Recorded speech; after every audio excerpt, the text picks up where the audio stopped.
Yo, Wyatt begins in like 5, 4, 3, 2, 1. Greetings.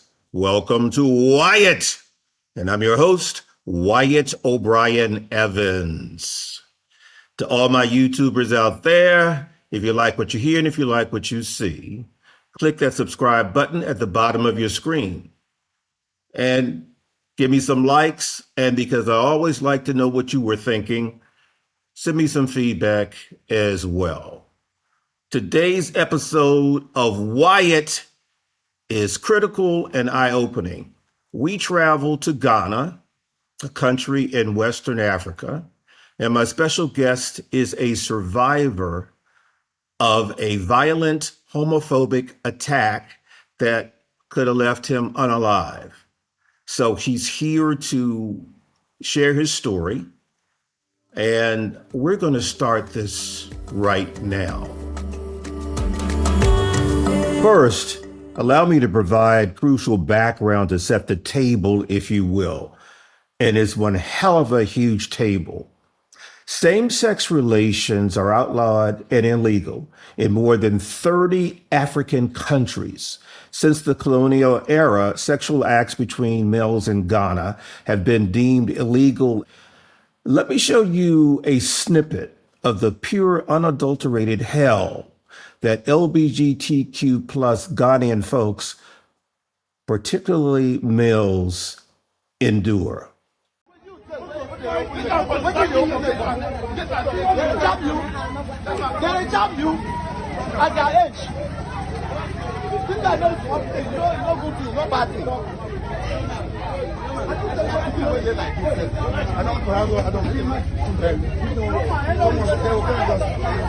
Then they fuck themselves.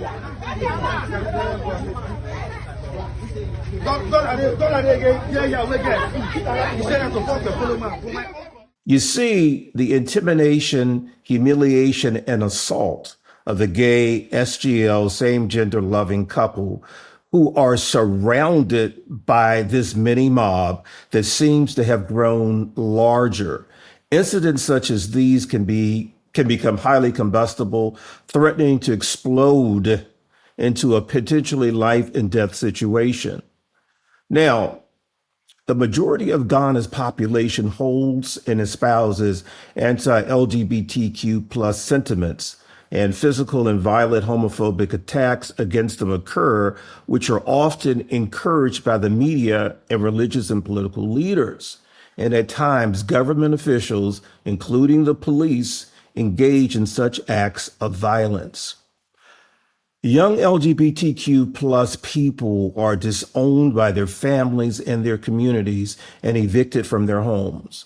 Now, our special guest, who will be with us shortly, has experienced all of that. And then you have families who often seek conversion therapy from religious groups when same-sex orientation or non-conforming gender identity is disclosed. And such therapy is reported to be commonly administered in abusive and inhumane settings. There are pro-LGBTQ plus activism existing in Ghana, but such efforts are often thwarted and made illegal by the government. However, anti-LGBTQ plus groups are embraced. Oftentimes, gay SGL males are tricked by heterosexual males who pretend to have a romantic interest in them. Blackmail and vicious physical violence are then next on the menu. The following video, which is disturbing, is of men caning a gay male. Now, this group is working hard to beat the gay out of him. You know, this is their discipline, the corporal punishment. Next time, Black, we don't do this. When we get you, we discipline you instantly. Yeah. Be Black for you. Yes. You.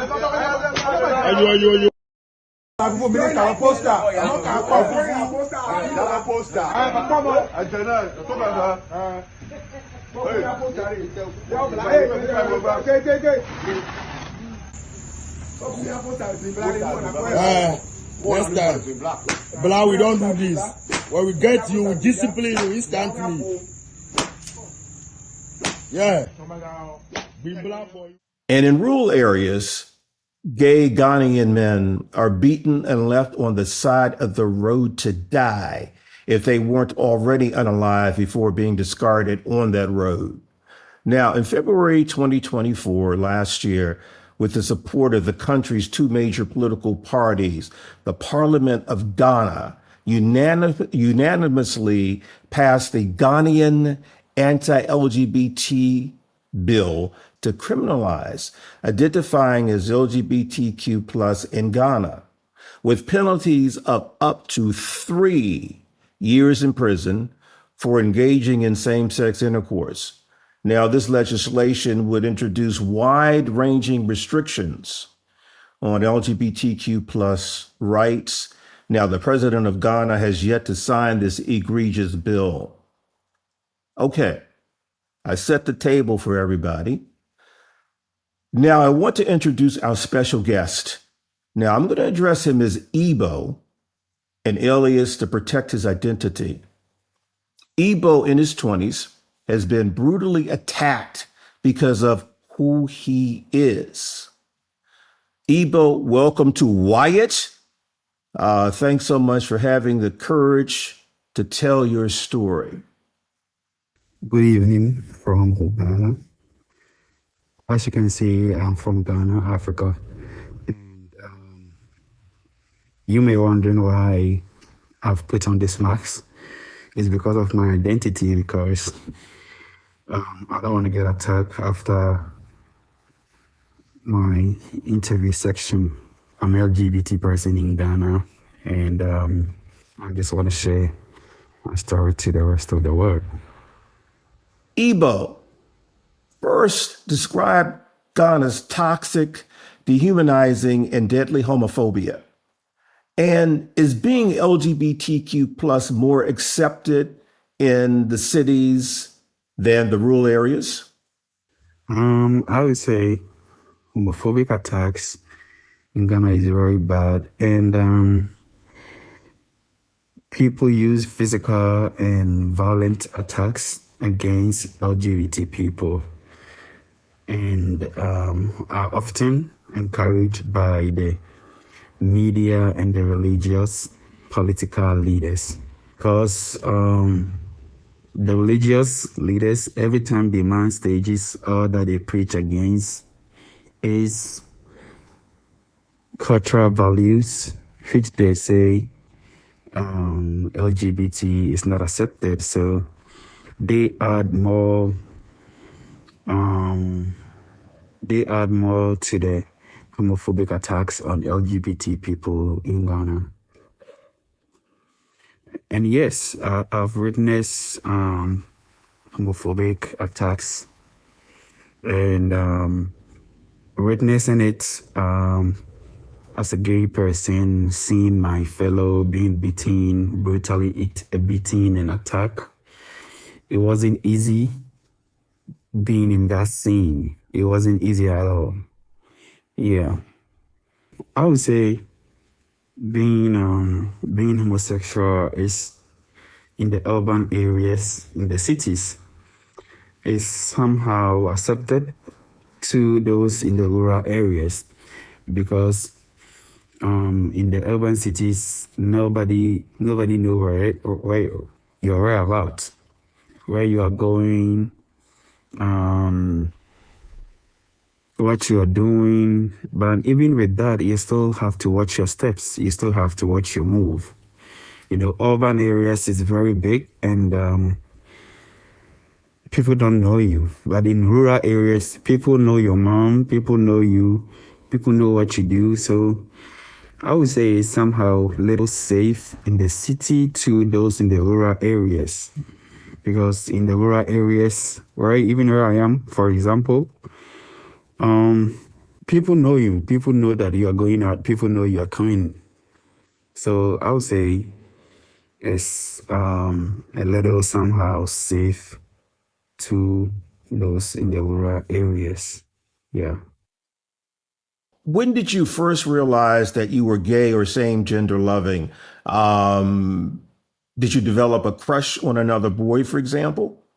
I first realized that I had feelings for my same gender when I was 7 years old. When I was 7 years old, it all started because we were living in a compound house. So I first realized that I had same feelings for same gender when I was 7 years old.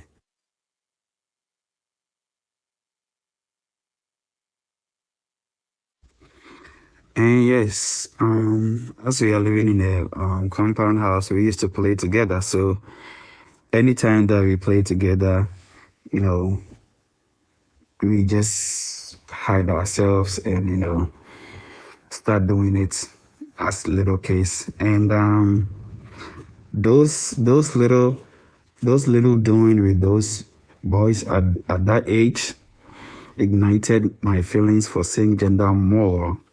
So my feelings for same gender continue to grow up, because it was just like our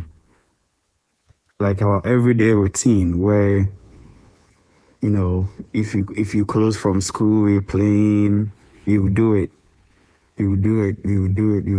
So it helped me to realize myself at an early age.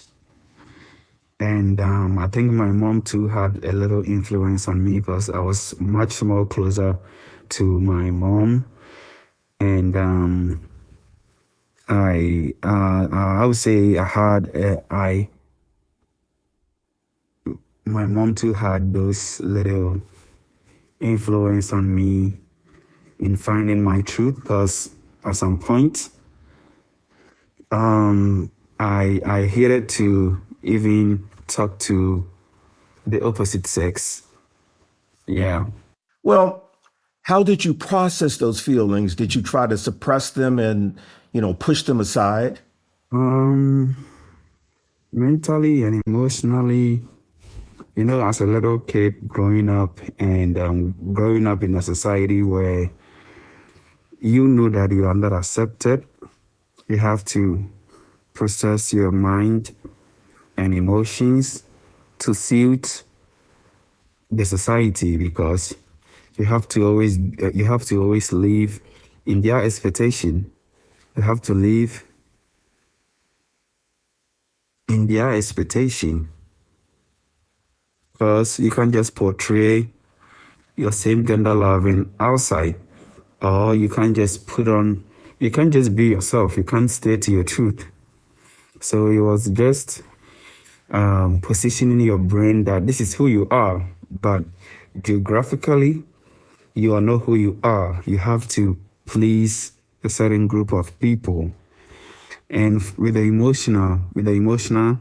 emotional part is very hurting, because you wish to live like this. You wish to wear this. You wish to hold your partner's hands in public, but you can't do it. Society have corrupted you emotionally to force you to live to their expectation, what they expect you to be. That is all you have to be. Now, Ebo, you were the victim of a violent physical attack that could have taken your life.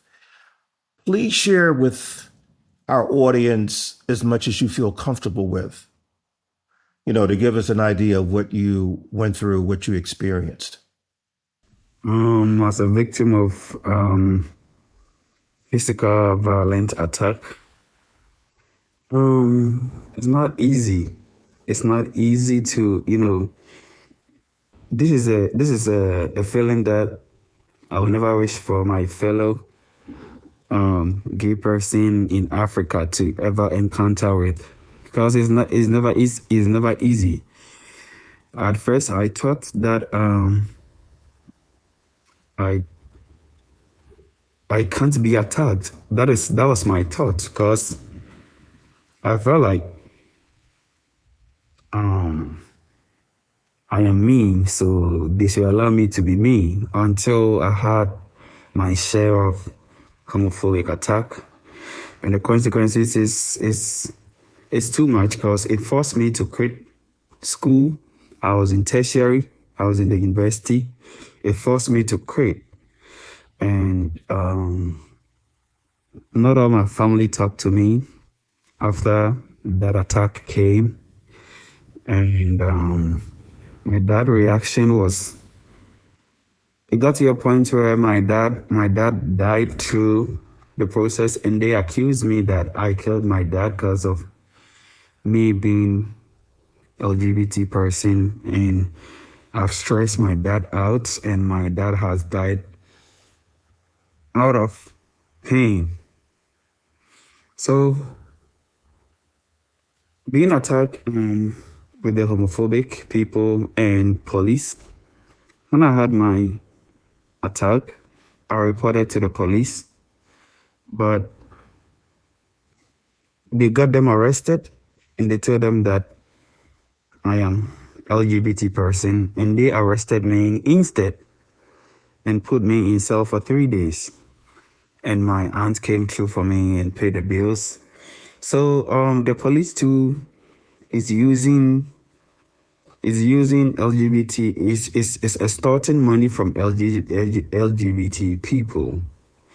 Once someone report you that maybe you are like that or you're like this, and they arrest you, they use it as a means to extort money, because you are afraid that if they send you to court, you're afraid to go to jail. So they use it as a form to extort money from innocent people. Ebo, you're on your own now. How does it feel to be estranged from your family? How are you surviving?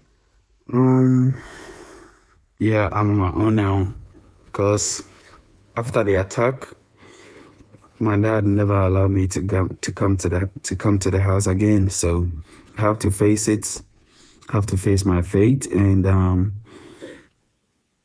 my aunt took me in, but her sons warned her that if she kept me in the house, they're not gonna give her money for a upkeep. And I can't put my aunt in trouble, so I have to just accept it and leave and face my fate in the street. So after the homophobic attack, surviving has just always been me, and no family at all. As we discussed earlier, it is illegal for LGBTQ plus Ghanaians to come out and openly express themselves. Ebo, how does that affect and impact you emotionally and mentally? A lot of LGBT people in Ghana live in the people's shadow, live in the society's shadow. And it hurts not being able to express yourself, or not being able to live your truth.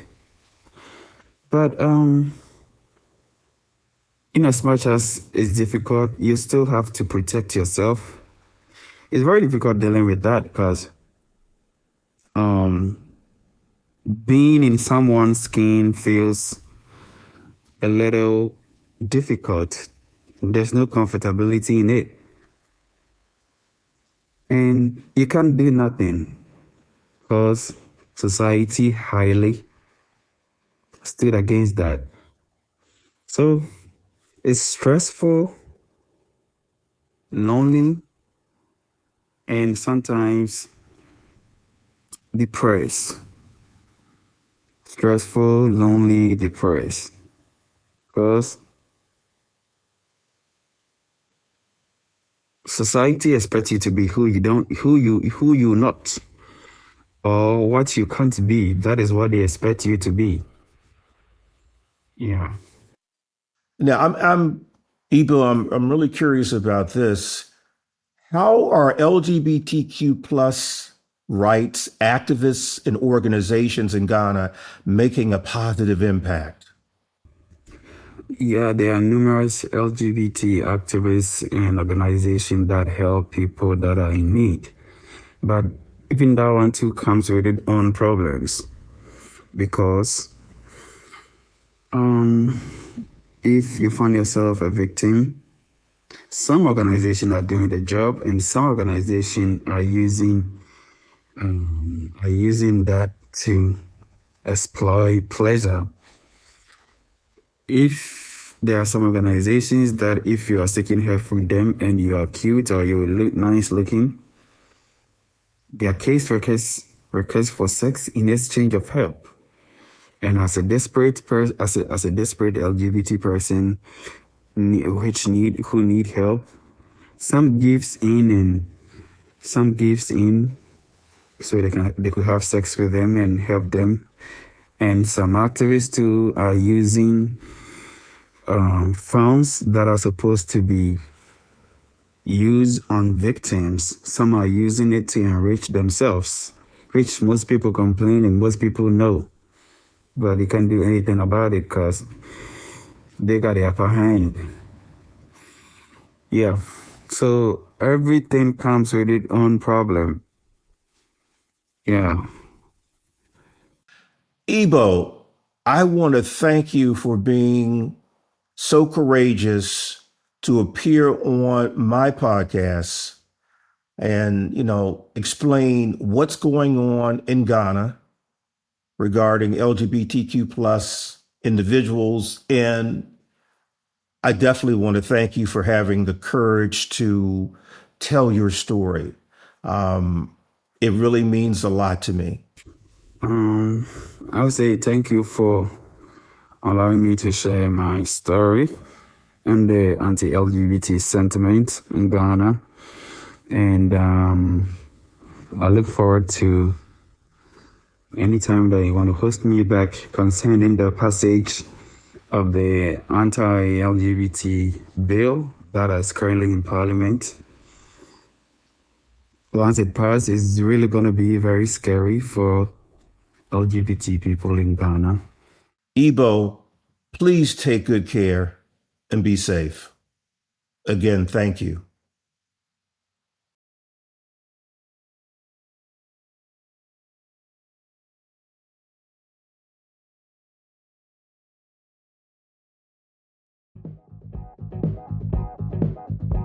Yeah, so y'all, there you have it. You can find the official Wyatt podcast page at WyattEvans.com, the go-to destination for LGBTQ plus news, features, commentary, and entertainment. WyattEvans.com is visited by more than 100 countries on the regular. All I can say to that is, hey, baby. And at WyattEvans.com, you'll find my smoking hot, HAWT hot, Nothing Can Tear Us Apart series of novels. And as you just saw on the top, the newest installment is called Shattered. I said Shattered. And y'all, Shattered is full of action, danger, intrigue, sexually charged situations, passion, and all of the wonderful elements that you're used to in the Nothing Can Tear Us Apart series of novels. So get your new copy of Shattered. Now you can follow me, your host, Wyatt O'Brien Evans, all across social media, and poof is right there for you to peruse, like TikTok and Twitter and Facebook and Instagram. And if you have any comments or whatever, you can hit me up at wyattonair@gmail.com. So until next time, y'all, woof, goddammit, woof, woof, woof, woof. I said woof.